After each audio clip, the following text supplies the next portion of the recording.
What's up? This is Dominique Beaumonte, and you are listening to Season with Salt, the podcast.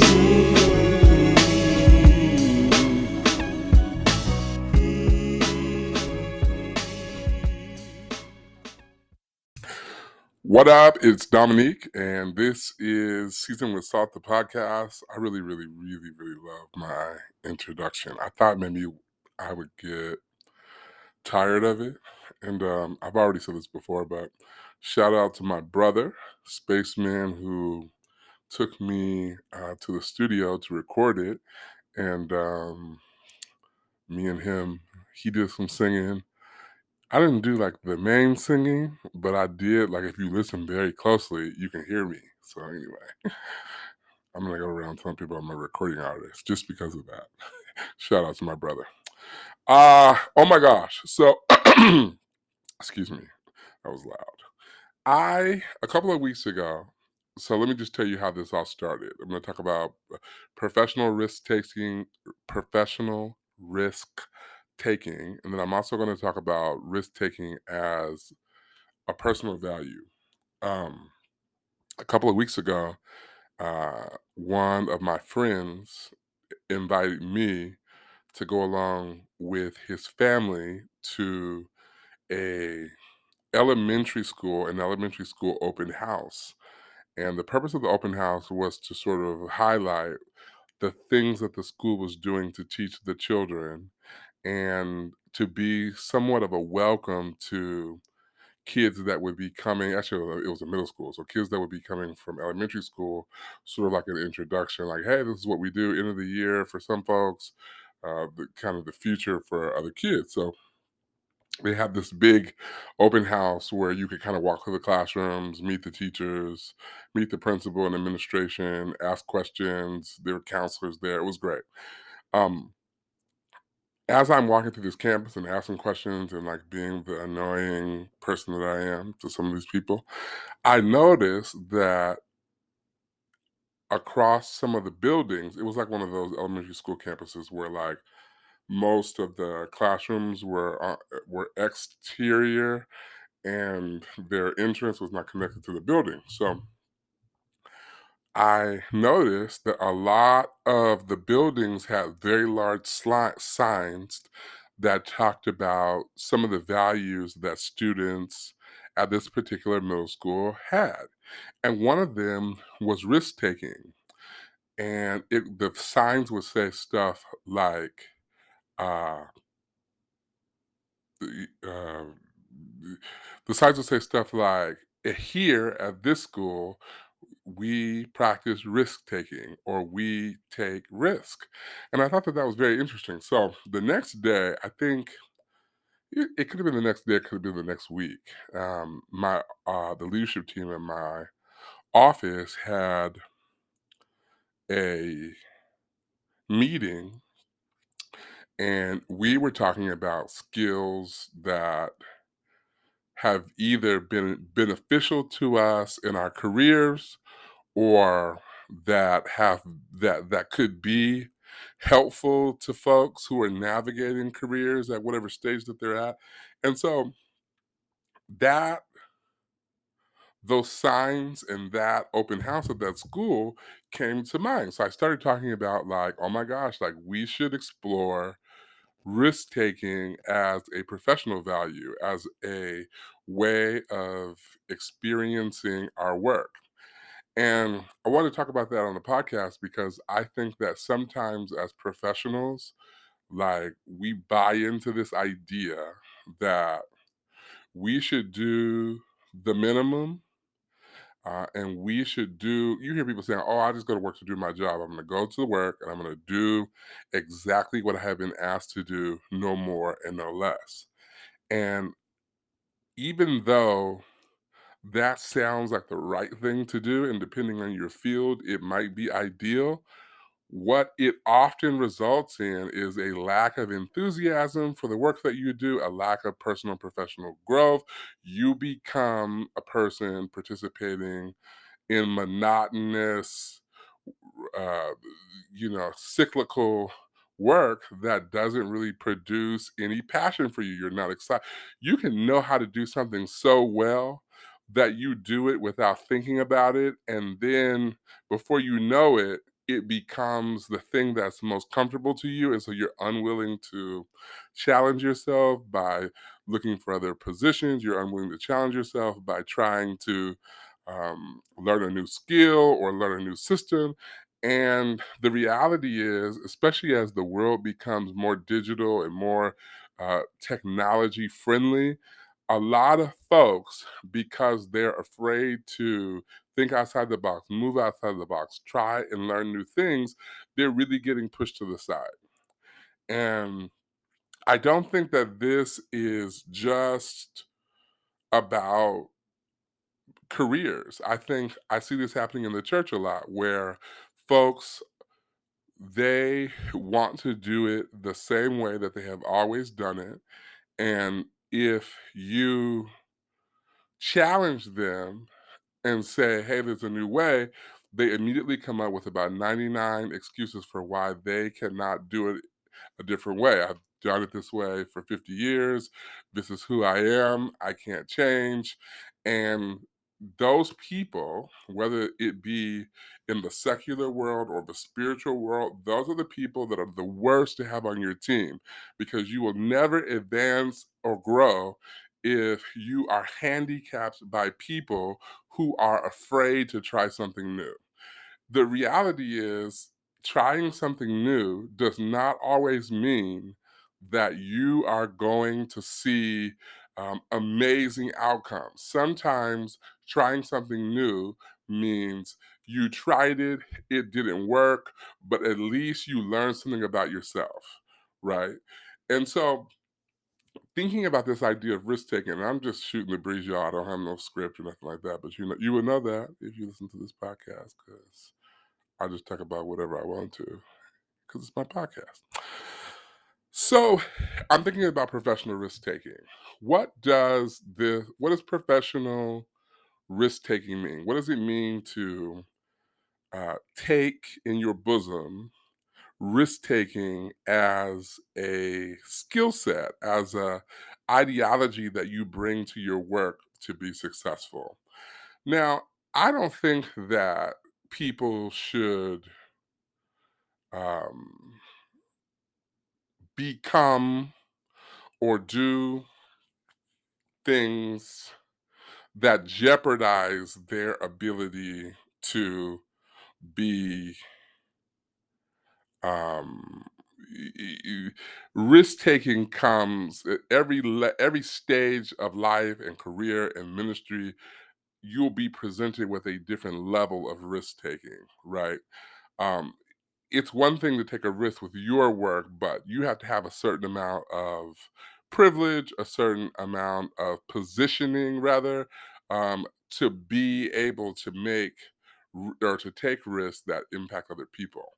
So I'm not really talking about organizational risk taking. I'm talking about the risk taking that doesn't require affirmation or confirmation from other people. Risk taking that manifests as asking a question, even though you're supposed to know the answer, but you don't. Or it could be acting like you know the answer, but being committed enough to spend the extra time learning or teaching yourself. When I first started uh, doing communications work, initially, like just way back in the day, um, I would see positions that would say, in order to be successful at this job, you have to know how to use the Adobe Creative Suite. Well, I had established my ability to do graphic design on Microsoft Publisher. So I had a lot of confidence in my ability to produce, so much confidence that I would apply for jobs that required me to know the Adobe Professional or Creative Suite, even though I didn't know it.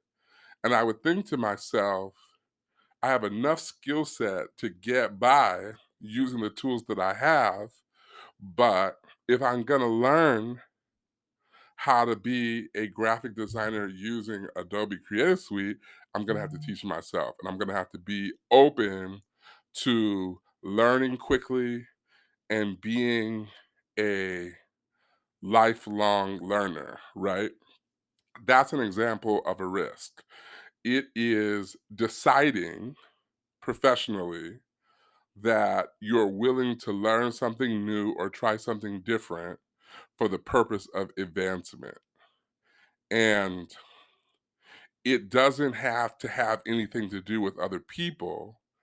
It just means that sometimes professional risk taking means that you don't need to be led by a team or group or supervisor to generate ideas and to dream about things that are possible in your own context, right?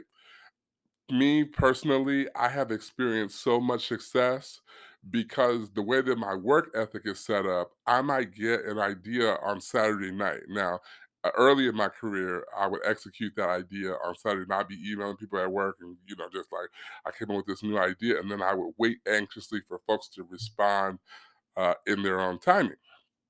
Well, that got old really quickly. So I learned how to generate, cultivate, and execute ideas that I had that were creative and to build them to the point where I had done so much of the legwork that I had gotten so far that it was impossible for me to even doubt my own ability to execute. So by the time that I presented it to the supervisor, by the time I presented it to the manager or to the pastor or to someone else, I had already invested so much time and effort into it that there was essentially no turning back, to the point where the people who I was reporting to, or quote unquote asking for permission, they had to give me opportunity to prove myself because they could see the passion and the enthusiasm and the groundwork that I had already done. That is professional risk taking. That is risk taking as a value. When you cultivate an idea, one of the things that gets on my nerves, whether it be professional or church wise, it gets on my nerves when people present an idea for execution and they haven't done any of the legwork or thought it through, and um they are intimidated by people asking questions. Listen, if I present an idea to you, I have already thought through what you might say in response. That's a part of professional risk taking, right? Risk taking doesn't have to be, I just am always thinking on the cuff. However, let me throw this in there. There have been times when I came up with an idea and I was confident enough in my ability and my work ethic to execute it after I proclaimed that it was something that I was interested in. And the reality is, the way that I work, I'm a creative. I work very quickly. If you say, if you want to do it, go ahead, you can believe that you're going to have an outline or something in your email. In general, I'm usually working faster than the person who is responsible for approving me. A couple of years ago, and I'm really proud of this. And I'm not saying this to boast or to to dog, to be negative about other people's ambition. I was on a meeting. This is a church example. I was on a meeting and where in my organization, my religious organization, my Reformation is led by a person who is referred to as the bishop. And the bishop called a meeting with the pastors and elders, for which I identify as an elder. And he said something that was all that I needed. It was all the permission that I needed. He said, "We really want to make, such and such event successful. If anybody has any ideas, email me." Now, for me, that kind of invitation is all I need, So I cultivated it. I mean, I wrote out the idea that I had. I drew pictures of how I've seen it manifesting. I wrote scripts. I created a one pager to communicate that what I wanted to do, and I sent it to the bishop. I said, Bishop, I think this would be a really great idea. What do you think about it? The bishop hit me back and was like, "Move forward." Like there was no meeting or no. It was the faith that the bishop had in me. Well, I would assume be faith because maybe he didn't know my work ethic, but it was the fact that he had seen the legwork that I had done. He was willing to take a risk. So we're all taking risks. I'm taking the risk of saying I believe that there's something that we can do to that is in alignment with your vision for this organization. I believe that I can bring something to the table that would enhance what you're trying to do. That he took a risk by saying, I'm going to let you do that. I'm going to trust you. Everything worked out beautiful. There were other people who believed in the vision and it worked. There were no roadblocks. Like everything that we needed in order to be successful in that project worked. All of it had to do with people willing to go outside of their context, take risk, think outside of the box to make something happen. So here's the downside of professional risk taking as I have communicated it. Sometimes you'll move faster than systems, right? Sometimes it'll be hard for people to keep up. Sometimes people will ask you a whole litany of questions because they are using in their mind, they're taking their work ethic and they're applying it to your idea, right? So if I say that I can, and in fact, I'll share this because this, my, I had a work experience. I'm gonna give it this, I'll make it generic, where my supervisor had conceptualized an idea for taking some students on a trip. And I won't even say conceptualized. She or he or she communicated that it was something that the organization should look forward to doing. Well, we had a fundraising opportunity and we needed, so I asked him or her, I said, hey, what can be some of the objectives of our fundraising? Like, what can we invite people to participate or contribute to? And he or she said such and such trip. So I'm like, okay, cool. I just did what I did. First of all, I had already thought about it. Initially, I was like, "Ooh, this is not enough time," but I thought it through. I labored on it in my thoughts. I started drawing pictures. I took notes. I made middle notes. When something would come with me, I made something would come to me. I made a note in my phone, and then when it was time to execute, I executed. In the process, my supervisor, who was so busy at the time, could not kind of manage me through the process. Could not. It was completely based on my creativity. So I just did it. Like I would send it for approval. If I heard something, I hear something. If I didn't, I would assume that as long as I didn't hear something, that meant continue going forth because I had already been encouraged to the project. A couple of weeks later, we're in a meeting and somebody says, I just want to applaud whose ever idea this is. I'm sitting back like, yes, thank you, supervisor. Wonderful idea that the person presented to us as a means to execute. My supervisor was like, oh, this is all Dominique, right? And it was shocking to me because for me, it was just the product of professional risk taking, like trying something new, like doing something without a lot of foundation and work, like believing that something is possible without a whole bunch of guidance and affirmation, risk taking, right?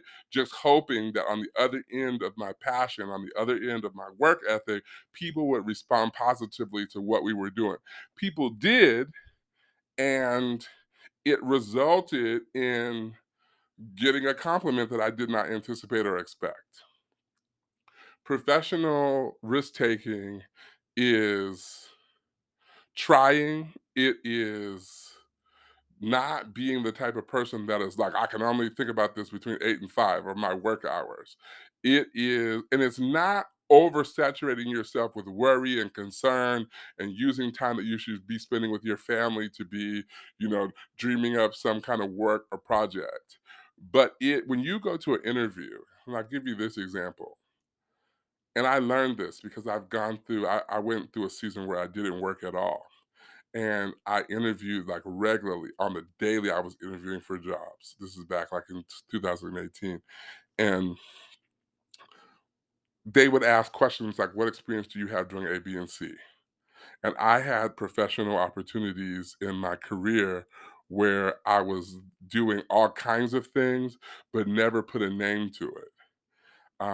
And what I realized was that there were times when I'd be asked about my experience doing specific things, and I wouldn't really know how to characterize like projects and things that I did professionally because I always thought however I answered this question in the interview, my resume has to back it up. And my resume can't have every project that I had. It's two to three pages, right?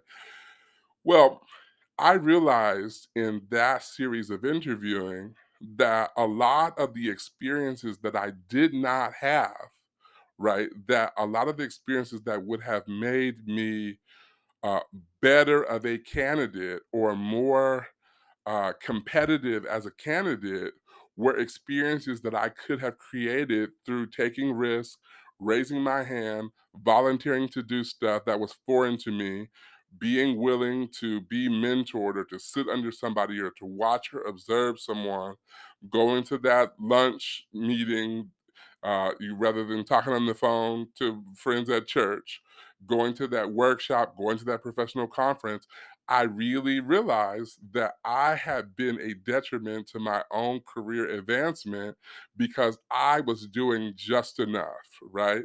I could only commit, I could only feel affirmation for what specifically the job description said that I did.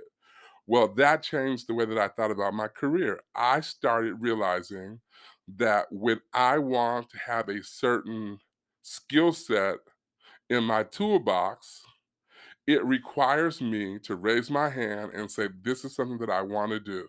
This is an idea that I have. This is a risk that I'm willing to take. And to see it through even if it's not in alignment with specifically what I do. So I'm a communications director, I'm a preacher, I'm a youth pastor, I'm a graphic designer. There are some projects that I have taken on like in realms as a youth pastor that have a lot to do with me wanting to advance my skill set as a communications director, and seeing that intentional congruence has helped me a lot in career. So what's the conclusion of the whole matter? What am I trying to encourage you to consider? That risk taking is a value, and it's really just getting out of your comfort zone to decide that you want to advance and that you want to do more than what is required of you because you want to be more than what the paper says that you are. And one of the things that I know to be true is where I am operating as a communications director, nobody says, "Oh, he only does communications. He can't do event management." Nobody says that. Where I'm operating as a youth pastor, nobody says, "Oh, he's just the youth pastor. He doesn't know how to do the administrative stuff." Right? Like because in all of these areas, I'm taking risks, I'm raising my hand, I'm having conversations, I'm going to meetings, I'm going to conferences, I'm availing myself to do beyond what is required to me as a risk, right? There are some risks that will be detrimental to you, right? I have had phases of career where I've been on so many committees trying to learn new things that I wasn't able to do my real job, right? That happens where you're spread so thin because you're trying to be, everything to everybody. And it turns out to be something that doesn't, support your development. So not every situation is positive, right? There's some risk taking that doesn't feed into your long term trajectory, but my belief is that risk taking births things that non risk taking doesn't. For one, it births confidence, right, in yourself. It births opportunities to be affirmed for trying, for being tenacious. It births opportunities to learn things that you would not have learned otherwise. It births things that you would not normally be affirmed or encouraged as a result of had you not tried. So, my challenge is, what are areas that you can be a professional risk taker? How can you make risk taking a value, whether it be in your ministry, whether it be in your career, whether it be in your parenting, whether it be in your relationship? How can you make risk taking a value? Not risk taking that gets you in more trouble than you were in before, but the positive risk taking that, at the very least, trying is even rewarding. Hopefully, this episode has been helpful to you. And if so, would you do me a favor and share it with somebody? Dominique had a podcast episode about professional risk taking and the risk taking as a value. And I really think you should listen to it. Y'all be blessed. And remember, let your words be seasoned with salt.